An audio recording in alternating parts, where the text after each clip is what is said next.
Hello, I'm Ellie. And I'm Martin. And today we are at Ruthven Barracks.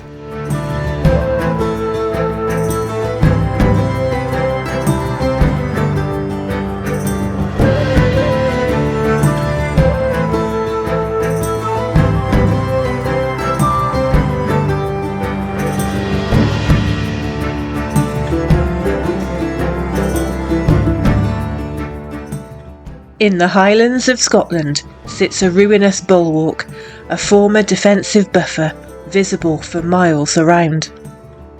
These atmospheric ruins conceal tales of mystery, intrigue, feuding clans and fierce national pride. Built on the orders of George I's government after the failed Jacobite rising of 1715, the troops that were stationed at Ruthven Barracks were there to maintain law and order and to enforce the Disarming Act of 1716. But the history of these sleepy ruins goes much further back than the days of Jacobean hopes.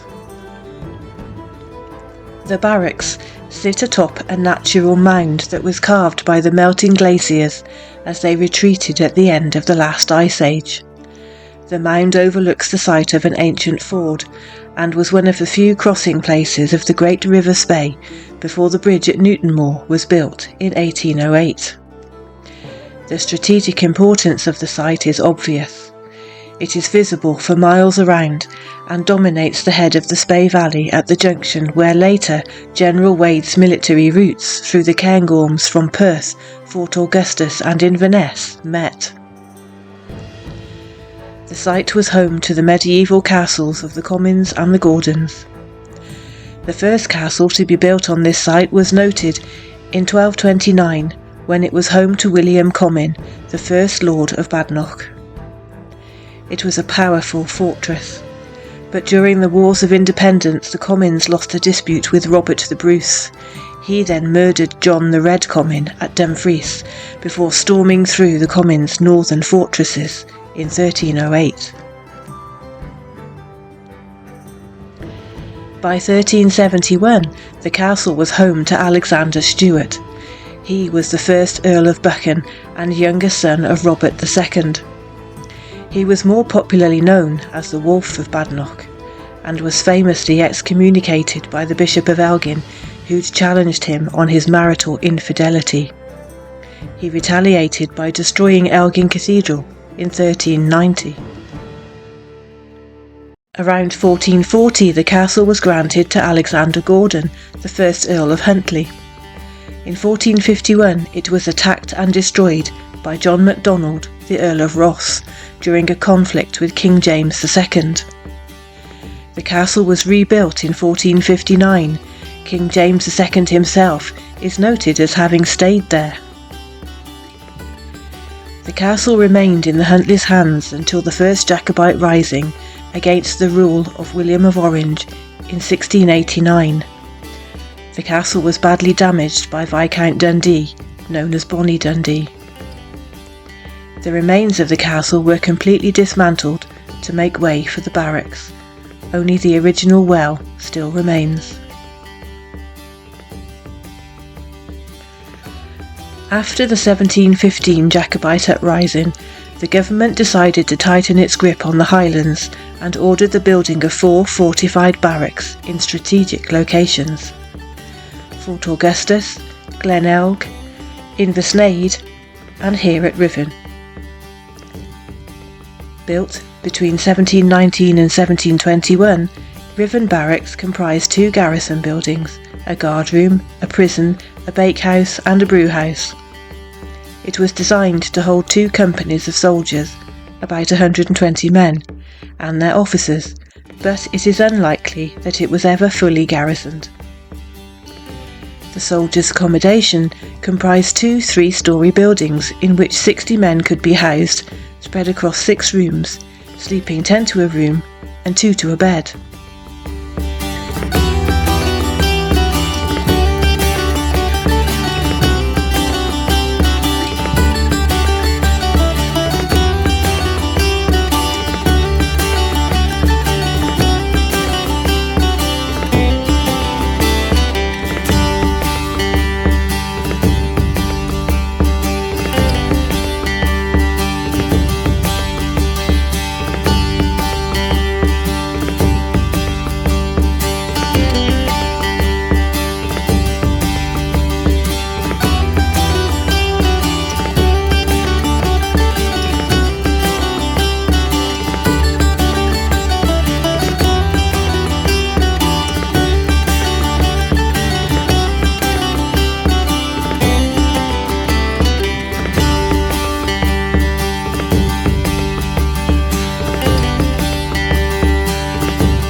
Hello.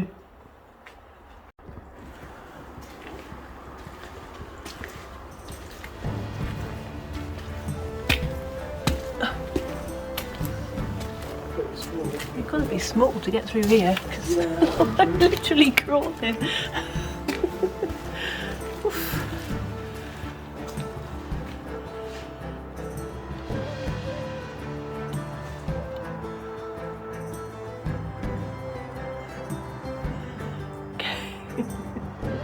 Hello again.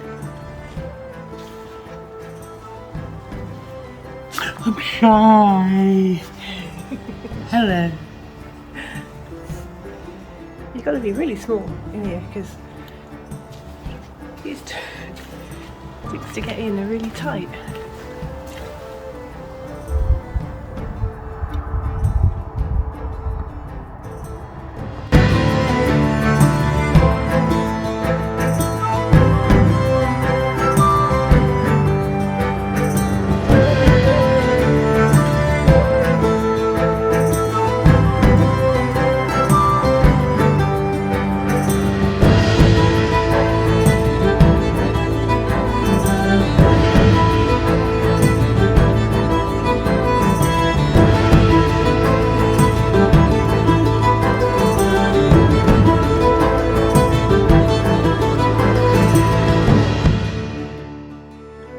The stables outside the barracks were added in 1734 on the orders of Major General Wade. They could hold up to 30 horses and were used by dragoons who protected the troops while they marched along the new military roads.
The barracks saw military action twice.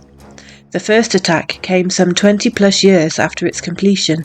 During the Jacobite Rising of 1745, 300 Jacobites besieged the barracks.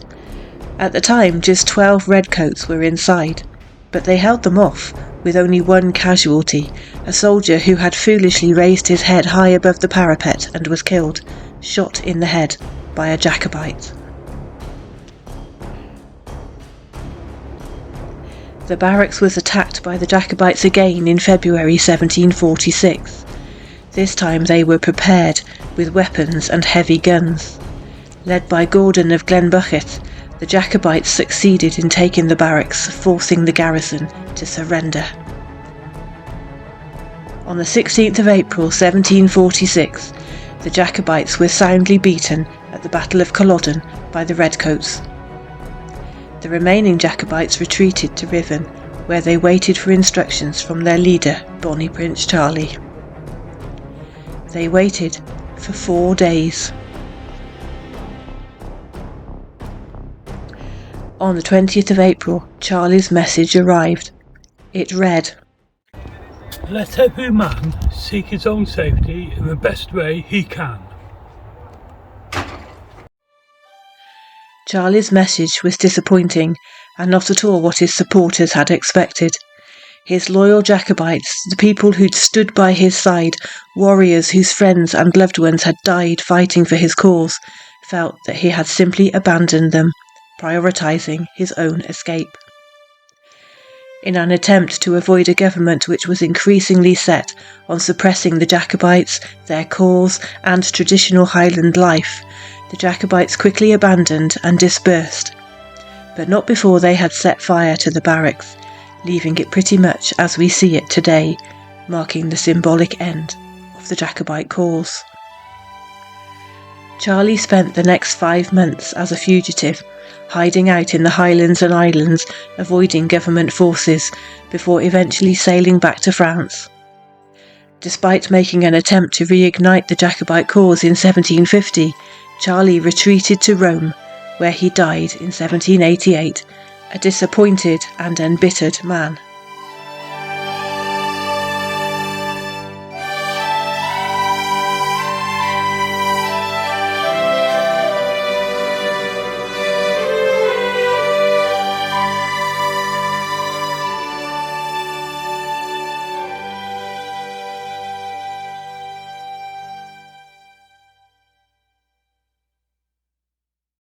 There are rumours and reported sightings of ghosts roaming these ruins, spirits of the soldiers who died here.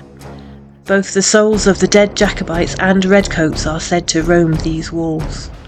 They like to throw stones, make incoherent noises, and some visitors have even reported hearing footsteps following them and feeling like they're being watched by invisible eyes. It is also said that the ghost of the Wolf of Badenoch roams these ruins. Alexander Stewart is reputed to have practiced witchcraft in the castle. One popular legend claims that on a stormy night a tall, mysterious, dark-clad stranger visited him and challenged him to a game of chess.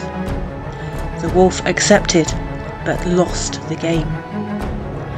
The stranger then revealed himself to be the devil and promptly disappeared in a flash of lightning and a loud thunderclap.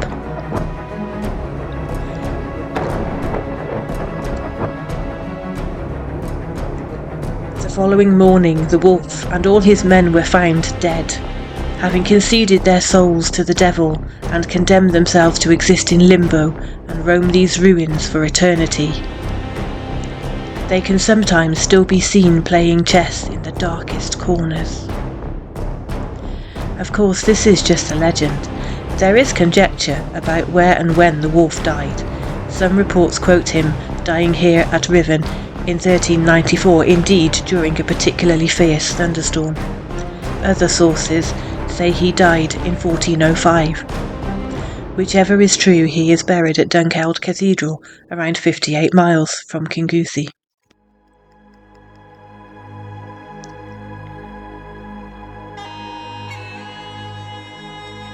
Situated in the heart of the Cairngorms National Park, these ruinous remains are indeed atmospheric. You can easily imagine life here as a soldier.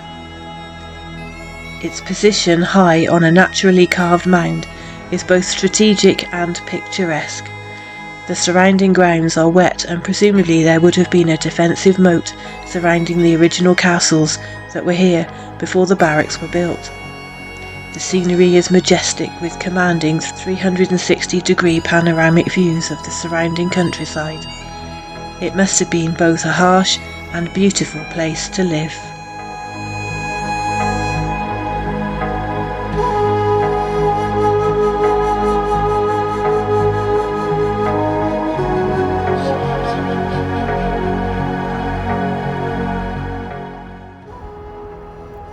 Well, there we are. I hope you've enjoyed your little tour of Ruthven Barracks. What a beautiful place. It is, certainly is. Amazing setting. Oh, perfectly defensible. Yeah. No wonder 12 people could hold out against 200. Amazing place. And we've driven around here so many times and never stopped. I know, countless times. And you can really appreciate the scenery as well here. Well, thanks ever so much for watching, and we'll see you next time. Take care. Bye-bye. Bye now.